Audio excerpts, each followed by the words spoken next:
Today's agreement is about preserving that delicate balance and charting a new way forward for the people of Northern Ireland. In broad terms, it is clear that significant progress has been secured across a number of areas, whilst also recognising that there remain key issues of concern.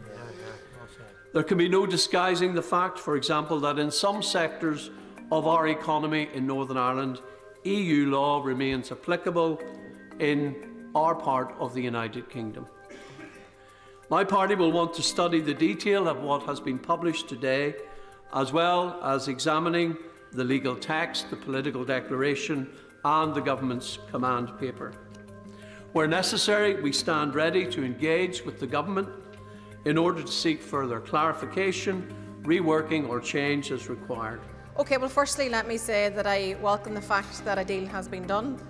I think that most people in society out there will welcome the fact that we're at the end of this negotiation, that's it complete.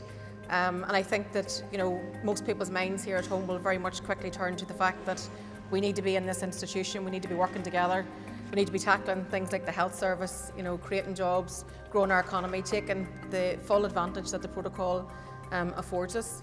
We will not snipe, we will not seek to play political games. And when the Prime Minister puts this deal forward for a vote, Labour will support it and vote for it. The protocol will never be perfect. It's a compromise.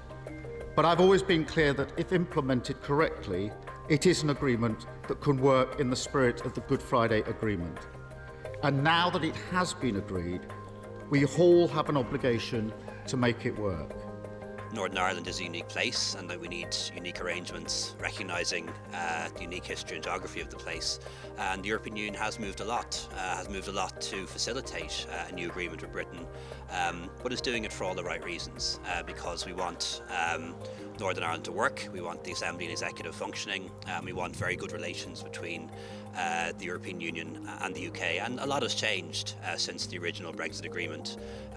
Let's bear in mind that a lot of trust has been built up between the UK government and the European Union since Prime Minister Sunak took up office.